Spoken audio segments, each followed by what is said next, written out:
खबर बहुत बड़ी है और बहुत जल्दी से आपको बता देना चाहता हूं। तुर्की बीच में कूद गया है। अल्लाह तुर्की को कामयाबी दे। इस मामले में मैं तुर्की के लिए दुआ करता हूं। तुर्की के विदेश मंत्री, जी हां, बड़े मीडिया प्लेटफॉर्म को एक पता चला है और हमने ये खबर घसीट ली इधर, फौरन हमारे सूत्रों को ही पता चल गया। तो मामला ये है कि तुर्की के विदेश मंत्री बहुत मेहनत कर रहे हैं, यहां तक कि जंग बंदी की बात शुरू हो चुकी है। तुर्की के विदेश मंत्री अमेरिका और ईरान के ऑफिशियल से बात कर रहे हैं। तुर्की के ही विदेश मंत्री यूरोप यूनियन और यूरोप के दूसरे देशों से बात कर रहे हैं और इस जंग को बंद करवाने के लिए कोशिश कर रहे हैं। बीच में इजिप्ट भी है, इजिप्ट भी बीच में है, ठीक है। तो ये बातचीत छोटी नहीं है, बड़े लेवल पर हो रही है, कई बड़े देश इसमें शामिल हैं। अब जो चैलेंज है वो ये कि डोनाल्ड ट्रंप को अपनी इज्जत मतलब प्यारी है कि भैया ऐसा ना हो कि इस बातचीत, ये जो बातचीत करवाई जा रही है, इसमें हमें झुकना पड़ जाए। और 1 इंच भी अगर अमेरिका झुका तो पूरी दुनिया अमेरिका पर हंसेगी, ऐसा मानना है डोनाल्ड ट्रंप का। अच्छा, ईरान की इस वक्त जो इमेज है वो ये सोच ये है कि हमने तो अपना सब कुछ खो दिया और ईरान हम इस वक्त सुपर पावर हैं, बिना परमाणु के सुपर पावर हैं, तो हम अमेरिका की बात नहीं मानेंगे, अमेरिका की शर्तें नहीं मानेंगे। अमेरिका ने जो शर्तें रखी हैं, जो मैंने कल वीडियो में बताई थी, वो बिल्कुल ऐसी हैं जैसे पिछले कई साल से इजराइल हमास के सामने शर्त रख रहा था कि मेरी ये शर्त मान लो तो हम बमबारी बंद कर देंगे। यानी शर्तें ऐसी रख रहा था कि हमास ना माने और इजराइल को मौका मिले उस नरसंहार को बढ़ाने का। तो ट्रंप ने भी जो शर्तें रखी हैं वो ऐसी रखी हैं ईरान के सामने कि ईरान वो माने ना, और अगर ईरान मान ले तो लोग कहेंगे इतनी शहादत देने का फ़ायदा क्या। ये चैलेंज है, लेकिन उम्मीद है कि अल्लाह जो है कोई हल निकाले, क्योंकि देखिए जंग से किसी का फ़ायदा नहीं है। जंग का सबसे बड़ा नुकसान ये होता है कि जो देखने वाला होता है उसको ज़रा सा मज़ा आता है और थोड़ी देर बाद उस जंग की धूल गुबार उसके मुंह पे भी नज़र आती है। गैस, तेल, ईंधन, पेट्रोल, महंगाई, सबके लाफड़ हमें भी पड़ रहे हैं। तो कोशिश यही है कि ईरान की जीत हो और ऐसी जीत हो कि ये जंग भी बंद हो जाए और दुनिया में शांति अमन आए। उधर जहां अमेरिका और इजराइल ऐलान कर चुके, बाकायदा नेतन्याहू ने सामने आकर ऐलान किया कि हमने ईरान की मिसाइलों को बेकार कर दिया है, ईरान अब हमला नहीं कर पा रहा है। हजरात, ये बात नेतन्याहू ने 3 दिन पहले कही थी। 3 दिन गुजर चुका है, ईरान धपाधप इजराइल के अंदर मिसाइलें मार रहा है और ईरान की मिसाइलें गिरती हुई नजर भी आ रही हैं। तेल अवीव और दूसरे इलाकों में जो मिसाइलें ईरान की कुछ घंटे पहले गिरी है, मंजर देखिए।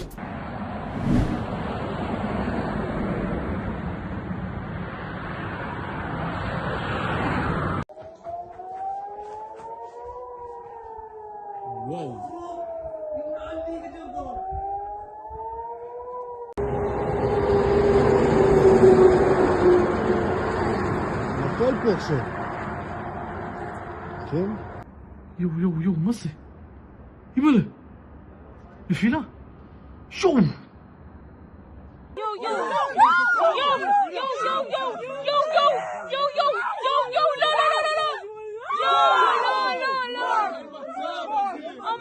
Oh my god.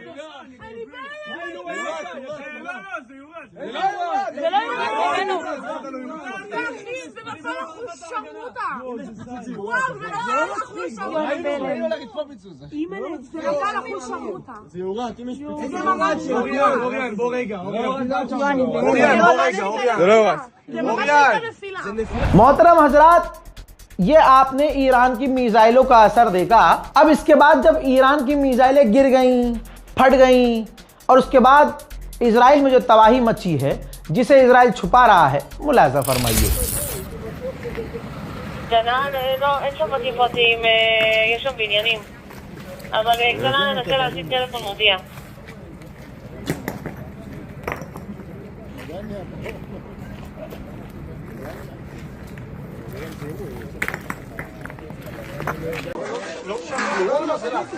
זה הפצצה נפלה פה. לא נשאר לה כלום.